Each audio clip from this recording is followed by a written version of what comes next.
슬라이드를 좀 더 뒤로.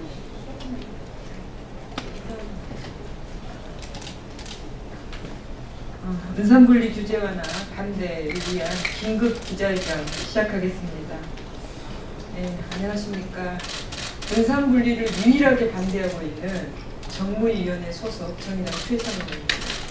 경제민주화를 줄곧 주장해온 이 정부에서 정무위 지형이 이렇게 되는 게 과연 정상이겠습니까? 지난 7일 문재인 대통령이 인터넷 전문은행 규제혁신 현장 방문 행사에서 은산분리 규제 완화를 처음 발표한 이후에 바로 다음 날인 8일 더불어민주당 홍영표, 자유한국당 김성태, 바른미래당 김관영 원내대표 회동에서 산업자본의 인터넷 전문은행 지분 보유 한도를 현행 4%에서 34%까지 상향하는 내용이 담긴 은산분리 규제 완화 법안을 이달 안에 통과시키기로 합의했습니다. 저희 정의당과 오늘 기자회견에 참석한 경제정의 실천 시민연합, 참여연대 경제금융센터, 민변 민생경제위원회, 전국금융산업노조는 아직 상임위에서 논의조차 되지 않은 법률에 대해서 이미 통과를 기정사실하고 해서 발표하고 있다는 점에 대해서 심각한 우려를 표하고 그리고 위기를 느끼면서 오늘 긴급하게 기자회견을 열게 되었습니다. 먼저 참석자 소개해드리겠습니다. 홍익대학교 경제학부 전성인 교수 함께해 주셨습니다. 참여연대 경제금융센터 소장 김경률 회계사 함께해 주셨습니다. 참여연대 경제금융센터 김은정 팀장 함께 계시고요. 민변 민생경제위원회 백주선 위원장 함께 해주셨습니다. 전국금융산업노동조합 유주선 사무총장님 함께 해주셨고요. 정명희 정책실장도 함께 해주셨습니다. 그리고 오늘 이 시간상 긴급하게 연휴라고 참석을 못하셨지만 경제정의 실천 시민연합에서도 함께 제안해 주시기로 하셨습니다. 먼저 제가 잠깐 짧게 말씀드리고요. 참석하신 분들 차례로 말씀을 부탁드리겠습니다. 정부 여당은 이번 은산분리 완화 방침을 두고 인터넷 은행에 대해서만 은산분리를 완화한다는 것이지 은산분리의 대원칙을 깨겠다는 것은 아니다. 이렇게 선을 긋고 있습니다. 하지만 이건 말의 성찬일 뿐입니다. 문재인 대통령이 후보 시절 하셨던 말씀 그대로 한번 읽어보겠습니다. 인터넷 전문은행은 산업자본의 소유 지분을 제한한 현행법 하에서 인가를 신청한 것이며 특정 기업을 위해 법을 개정하는 것은 바람직하지 않다고 하셨습니다. 공약집에서도 현행법상 작용 요건을 갖춘이라고 은산분리의 대원칙을 분명히 전제하고 있습니다. 그런데 이제 와서 인터넷 전문은행 특례법을 따로 만들어서 현행 은행법상의 산업자본 지분 보유 한도를 지키지 않고도 은행을 할 수 있겠다고 합니다. 이것은 어떻게 봐도 명백한 공약 파기입니다. 인터넷 전문은행에 한해서 은산분리를 완화하겠다는 것은 반칙과 특혜를 없애겠다는 이 정부가 ICT 기업에만 특혜를 주는 것입니다. 나중에 일반 은행들이 형평성 문제를 제기하면서 우리도 규제 풀어달라 하면 과연 어떻게 답하시겠습니까? 혁신 성장 동력으로 인터넷 전문은행이 필요하다고 합니다. 좋습니다. 그런데 한 가지 주목해야 될 점이 있습니다. 이 비트코인, 블록체인을 포함한 4차 산업기술혁신은 이제까지의 기술혁신의 방향과 달리합니다. 정부 주도의 혁신 정책으로 이루어진 것이 결코 아닙니다. 문제는 역동적인 생태계를 구축하는 것이지 정부가 특정 기업이나 산업 부분을 꼭 찍어서 지원한다고 되는 것은 아닙니다. 100번 양보해서 재벌의 사금고화를 막기 위해서 대기업은 아예 인터넷 은행을 갖지 못하도록 하고 ICT 기술을 가진 기업만 인터넷 전문 은행을 갖도록 해서 부작용을 막을 수 있다. 이렇게 정부 여당에서 얘기하고 있습니다. 근데 이걸 받아들인다고 하더라도 대주주 자격 제대로 제한하면 ICT 기업 중에 공정거래법 위반으로 벌금형을 받은 KT, 이미 자산 규모가 8조가 넘어서 카카오뱅크를 계열사로 편입하면 무조건 총수 있는 재벌 기업에 해당하는 카카오, 또 자산 규모 7조가 넘어 3조 이내에서 은행업을 해야 되기 때문에 이웃내기 어려운 네이버, 개인정보 유출로 문제가 된 인터파크, 이런 IT 기업들은 제외될 수밖에 없습니다. 결국 남는 것은 SK텔레콤, 삼성 SDS 정도밖에 없습니다. 설마 이런 기업들에게 은행 진출 허용한 것 아니겠죠? 그렇다면 정부 여당이 재벌의 상고화를 막겠다는 말은 말장난에 불과합니다.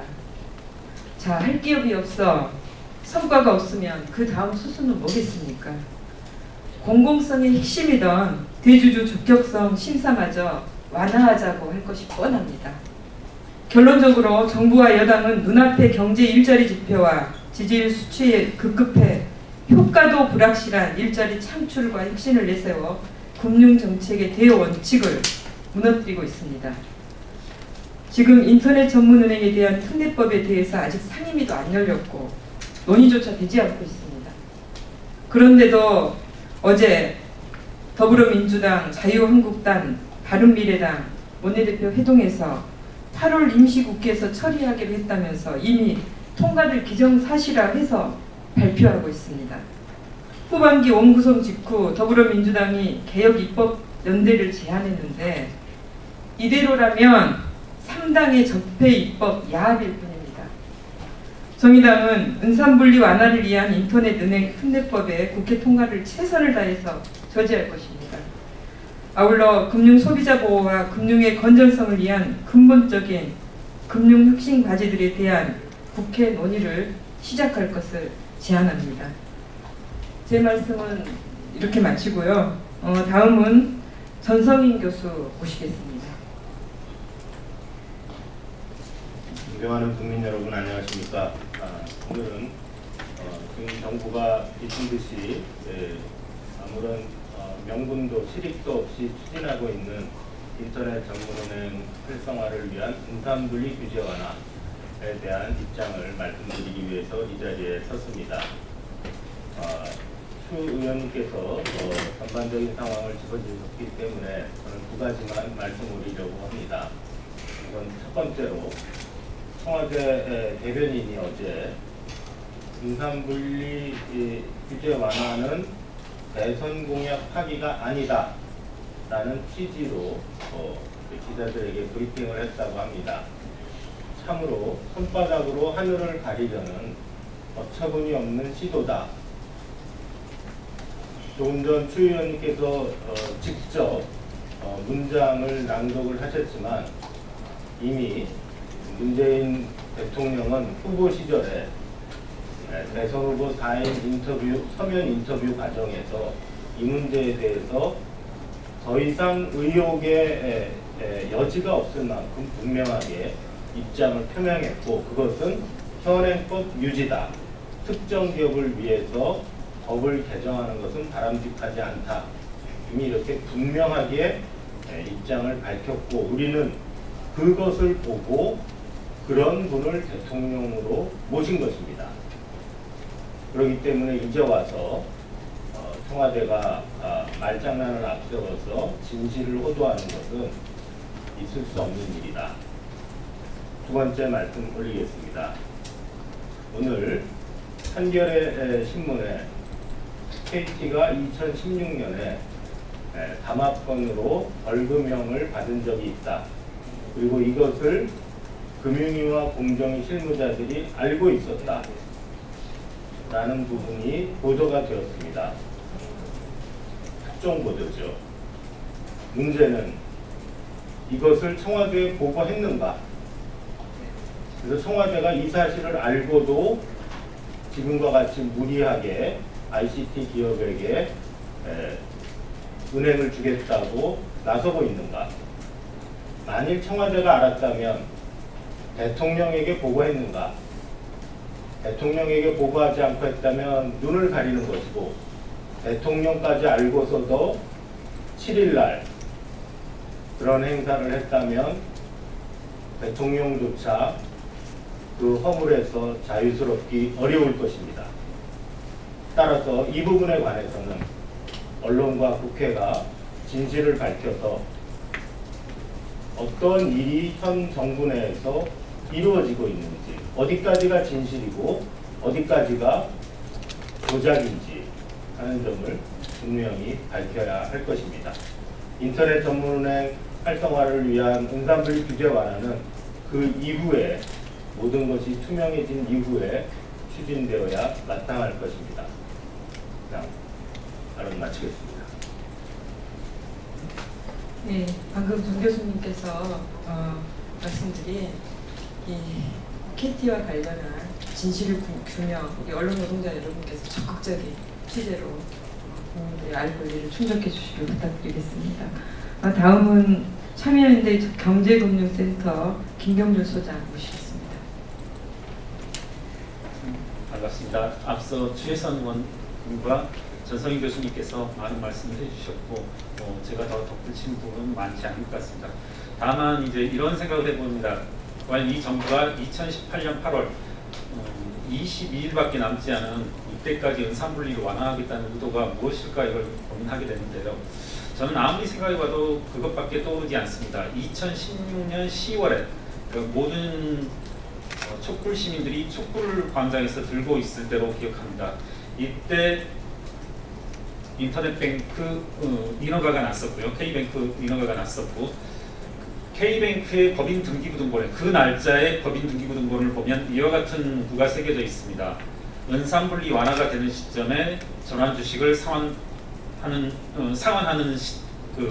정기로 한다. 마지막 시점으로 한다. 이런 글귀가 새겨져 있는데 모든 사람들이 적폐청산과 재벌개혁을 외치고 있을 때 금융위원회와 그리고 그에 결탁한 KT, K뱅크는 그와 같은 모종의 재벌개혁을 역행하는 그런 음모를 꾸미고 있었다. 그리고 그것에 근거해서 인가가 났었다.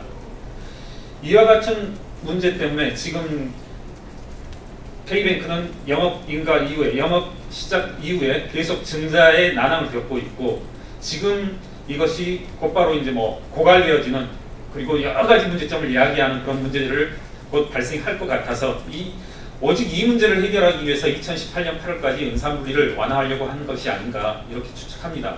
따라서 이것은 은산분리라고 하는 은산분리 완화다, 유지다 이런 거대 담론보다는 금융위에 어떤 책임을 물어야 할 아주 단순한 사건이 아닌가 이렇게 생각합니다. 마치겠습니다. 다음은 민변 민생경제위원회 백주선 위원장 모시겠습니다. 네, 안녕하십니까. 문재인 정부가 출범하고 오늘같이 참담하고 슬픈 기자회견은 처음인 것 같습니다. 저뿐만이 아니라 많은 국민들, 여기 계신 기자님들도 문재인 정부가 우리나라를 잘 운영해서 정부도 성공하고 그리고 우리 국민들이 한 단계 높은 수준의 삶을 살 수 있도록 발전해 나가기를 바라는 마음은 똑같을 것입니다. 지금 벌어지고 있는 즉 산업자본에게, 기업에게, 대기업에게, 재벌에게 은행을 소유하게 하려는 이 은산분리 원칙을 훼손하려고 하는 이 시도는 아무리 생각을 해도 납득이 되지가 않습니다. 제가 오전에 치과치료를 좀 받고 왔는데 입도 아프고 그래서 한참 이제 다른 생각을 하면서 도대체 왜 이것을 지금 문재인 정부가 이명박 박근혜 정부에서도 감히 실행해내지 못한 일을 하려고 하는가. 도저히 합당한 이유를 찾을 수가 없었고 사르트르는 도저히 이해할 수 없는 그것을 부조리라고 했는데요. 지금 벌어지고 있는 것을 부조리라고 말하지 않을 수 없을 것 같습니다. 여러 가지 측면에서 이 은산분리 원칙을 경결히 지켜야 될 이유가 많이 있는데 그중 핵심은 저는 금융소비자를 보호해야 된다. 지금 은산분리를 완화하자는 것은 금융소비자의 권익을, 금융소비자의 피해를 감수하고서라도 또다시 모험을 하겠다라는 것으로밖에는 보이지 않습니다. 2000년에 들어서 금융위가 주도하는 많은 금융계획이 있었죠. 2002년에 제로베이스 금융개혁, 그래서 저축은행에게 저축은행 상호저축은행이었지만 은행이라 이름을 쓰게 해주고 동일에 대한 여신 한도도 막 늘려주고 그렇게 많은 활동들을 한 결과 2010년, 2012년에 저축은행이 부실한 PF 대출로 인해서 문을 닫게 되고 그로 인해서 거기 예금을 두었던 많은 국민들, 국민 소비자들이 큰 피해를 보고 제대로 복구되지 않았습니다. 그 전에 있었던 키코 사태도 마찬가지고요. 은행들이 굉장히 위험하고 제대로 확인되지도 않은 키코라는 투자 상품 내지는 해지 상품이라고 했는데 그런 금융 상품을 팔아서 수출 중소기업들이 다 무너졌고 그리고 가장 최근에는 동양증권 사태에서 보듯이 제대로 된 금융 감독도 이루어지지 않았고 그 피해는 항상 금융 소비자 결국 오늘날의 금융 소비자는 결국은 국민입니다. 국민들이 다 고스란히 피해를 받고 은행들도 그리고 금융기관들도 책임지는 바가 없고 더더군다나 이 국민을 보호해야 될 금융 소비자를 보호해야 될 금융위원회라든지 금융감독원은 한 번도 제대로 된 책임을 진 적이 없습니다. 그러면서 뭔가 또 다른 것을 획책하고 있죠. 금융위가 그리고 금융당국이 뭔가를 획책할 때마다 그 피해는 5년 뒤, 10년 뒤에 나타났고 그 뒷감당은 그 시대를 살아가고 있는 국민들, 그 다음 정권이 졌습니다. 그런 면에서 지금 은산분리 원칙을 훼손하자고 하는 것은 또다시 국민들을 약탈하겠다. 국민들의 주머니가 좀 뒤져지더라도 국민들이 좀 피해를 보더라도 상관없다는 태도로 보이지 않기 때문에 그런 태도가 과연 지금 정부가 가져야 될 태도가 맞느냐. 도대체 그런 태도를 가지고 이 일을 하려고 하진 않을 것 같은데 무엇 때문에 납득되지 않는 일을 하는지 심각하게 고민이 되고요. 결국은 지금 벌어지는 일에 대한 책임은 반드시 저희들이 물어야 될 것이고 무엇보다 이렇게 제대로 공론화된 과정도 없이 그리고 국회에서 제대로 된 논의 과정도 없이 마치 결정이 다 된 것처럼 여론몰이를 해야 하는 것은 민주주의에도 반한다는 생각이 들고 민주주의에 반하고 국민소비자의 보호 원칙에도 반하는 은산분리 완화 시도는 절대로 강행돼서는 안 되겠다 생각합니다. 감사합니다. 마지막으로 전국 사무금융노동조합 유주선 사무총장 말씀 듣겠습니다. 네, 전국 금융산업노동조합 사무총장 유주선입니다. 먼저 우리 존경하는 최혜선 의원님, 전성인 교수님 그리고 민변을 비롯한 우리 시민사회단체와 함께 오늘 기자회견을 만들어 주셔서 감사하다는 말씀 먼저 드리고요. 저는 두 가지 좀 말씀드리겠습니다. 대한민국에서 은산분리가 지켜져야 되는 이유는 이 자리에 계신 기자분들뿐만 아니라 현재 여야 의원할 것 없이 그동안 모두가 인정했던 사안이었습니다. 이게 하루아침에 왜 바뀌었는지 정말 안타깝고 문재인 정부 탄생을 누구보다 갈망했고 지지했던 노동계, 그 중에서도 저희 전국 금융산업 노동조합으로서는 더더욱 개탄스럽다고 말씀을 다시 한번 드립니다. 먼저 두 가지로 좀 문제점을 다시 한번 드리고자 합니다.